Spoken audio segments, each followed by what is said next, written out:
ইরানের অভ্যন্তরীণ বিক্ষোভকে কেন্দ্র করে মধ্যপ্রাচ্যে আরও যুদ্ধের ঘনঘটা।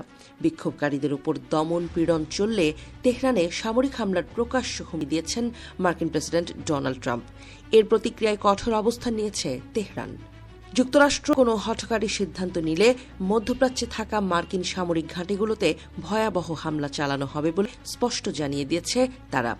ওয়াশিংটন ও তেহরানের এই পাল্টাপাল্টি হুঁশিয়ারিতে পুরো অঞ্চল এখন এক রক্তক্ষয়ী যুদ্ধের দ্বারপ্রান্তে দাঁড়িয়ে।